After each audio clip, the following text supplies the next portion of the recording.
Hey, Viking fans, training camp's about to start, and all the attention is on that. But little did anybody know that Kwesi Adopho-Mensa sat down with USA Today and gave them an interview. Let's talk about that next.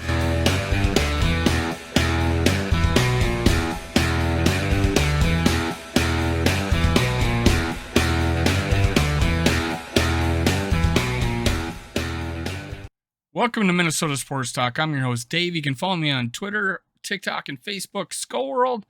Now, click subscribe, like, and comment below. That will enter you into my contest. The description of that is below.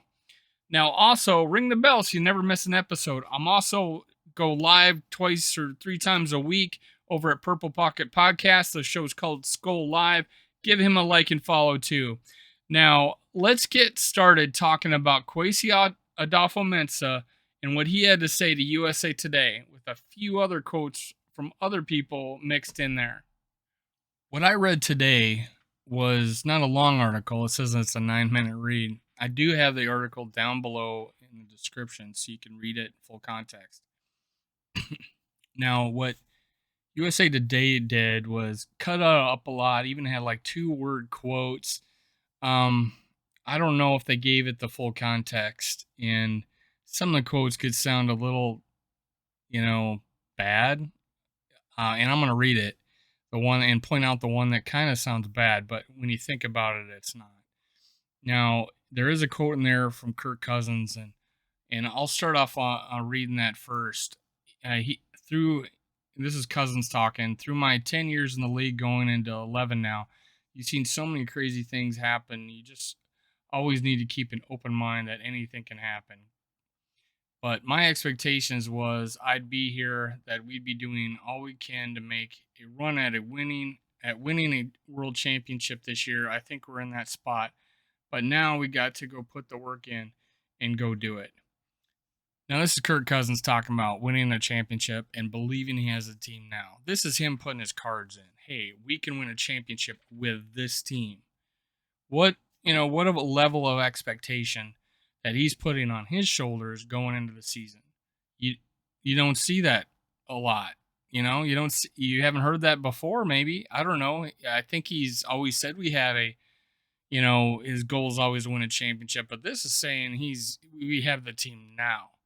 Now, does Kwesi think that? Well, let's talk about the rest of the interview. And this is Kwesi must have been answering a question, but they didn't ask the question, so you don't know what he's answering here.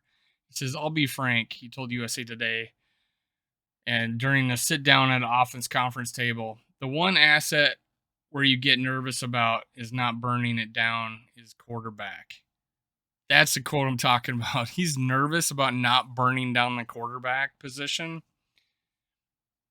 Now, he aims not to take, and this is USA Today explaining it. He aims not to take a shot at quarterback coming off a 4,221 yard, 33 touchdown, 7 interception season, and believes indeed that he has a good quarterback. But we don't have Tom Brady. That's the quote. We don't have Tom Brady, Adofo-Mensa acknowledges, and we don't have Patrick Mahomes, which requires him to ask, is the Vikings quarterback perennially sufficient? He goes on to be quoted, the Super Bowl is more likely to win if you have that quarterback. It's very unlikely we have that quarterback. Another quote that if you don't have the full context, you're thinking we don't have the quarterback. What he's saying is you're more likely than not, any team's more likely than not to not have that quarterback that year to win the Super Bowl. The chances of having the Super Bowl winning quarterback in the NFL is hard. It's difficult to have. There are fewer Super Bowl quarterbacks than there are Super Bowls, obviously, because there's several that won it more than once. Now, there is a threshold of championship talent, Adofo-Mensa said. I study these things, I know them, and if you don't have them, you don't win. That is very binary. He says if you have the talent, you win. If you don't have the talent, you don't win. The way you can screw it up in the job is deceiving yourself that you're there. Now, he's building the team, and he's admitting that if you're deceiving yourself that you're there. Well, he went out in free agency, got players, So he obviously thinks he's there. Otherwise, he would be deceiving himself, which he's fully admitting that if that is if you're deceiving yourself if you think you're there and you're not. Well, if he's acknowledging that existence, then the way he handled this offseason, he must think we're there or at least close. If and he goes on to say, if if we're a 7-game series, yeah, best team wins. Adofo-Mensa said that ultimately why you're your team building. You never want to go full Rams because you need to give yourself 3 chances at it, 4 years at it. I know that's hard for fans to hear. That's what he's talking about is Super Bowl windows. And how many Viking fans believe that we had a Super Bowl window and we missed it 2017? And we had several years there where we had top talent, and I think we still do, right? We have top talent. We had a window. We missed the window.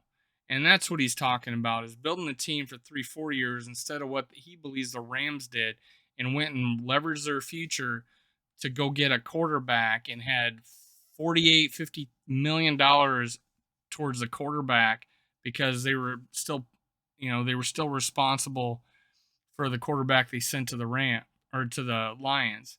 So he's saying don't go full Rams. I think that's a reference to a movie, Tropical Thunder.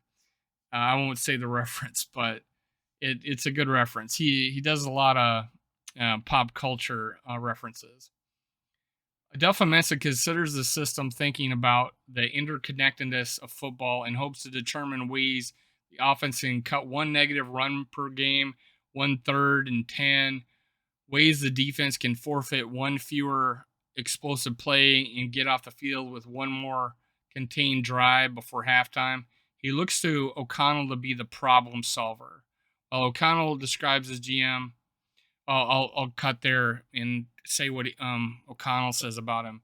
But sticking with Kwesi, he says that he thinks O'Connell's this problem solver. He's giving him the equation, saying, "Hey, I'm giving you these players. You need to do this. Take a third down out. Stop. Get one third and long out of this game. Take one long play out of this game." And he in the article it talks about how we played 14 games, set a NFL record for one score games. 14 of our 17 games were decided by one touchdown. So that's the problem he's given KOC. Just to solve this equation to win the Super Bowl, and I think he's got a good thought process there.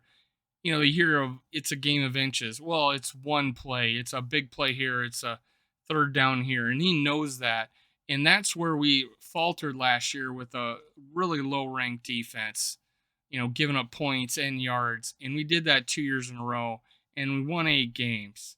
So this is him saying, hey, let's take out these couple plays and we can turn this around. Now, Kevin O'Connell goes on to say that he describes his GM as the smartest guy in the room who never makes you feel like it. O'Connell also insists he's a blockhead in comparison. And Kevin O'Connell's not a dumb man. So it's a real compliment to Kwesi how smart he is. He goes, players feed off the intellectual energy emanating from Adolfo-Mensa. This is USA Today saying, as he roams sidelines and hallways, football spinning and mind racing, he's very intelligent and well-rounded. Cornerback Patrick Peterson told USA Today Sports, he's that mad scientist that have his hand in the cooking pot at all times. So KOC says that he's the smartest guy in the room and he doesn't make you feel like it. And if you go read the entire article, Kwesi talks about use his math background, his stock trading background, and he can talk that language. But he also, because of his experience in the NFL, can also talk the football language. He's not as good as other GMs, and he says he doesn't want to be arrogant when he says this. that he's probably the best at the math of any GM in the league, but he may not be the best at. There's others better at him at talking football, but he feels like his worst is better than their worst. And that's him talking. You can read the article about it a little bit more, but also Patrick Peterson, I believe, is a leader on this team. I'm pretty excited that we were able to re-sign him and give Andrew Ruth Jr. a mentor, someone that he can grow along with the other cornerbacks.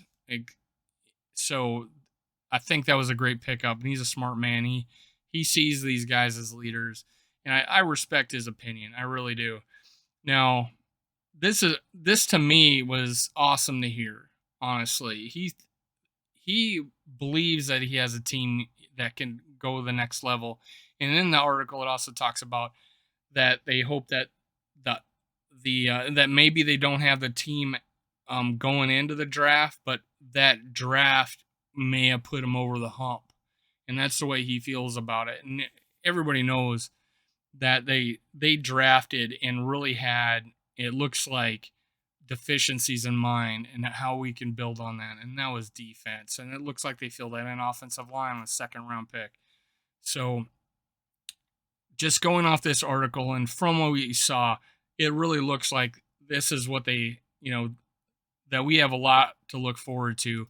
Kwesi put this team together. He thinks it's a Super Bowl team. He's not going out and saying it, but Kirk Cousins is. And I like that. And we got a lot to look forward to. This is Minnesota Sports Talk. I'm your host, Dave.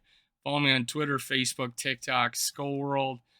Click subscribe, click like, I'll leave a comment. Go over and like my co-host page, Purple Pocket Podcast. Ring the bell so you don't miss one of our live shows where you can talk to us and ask us questions. I look forward to next time talking to you guys. That's it. Skull Vikings. See you next time.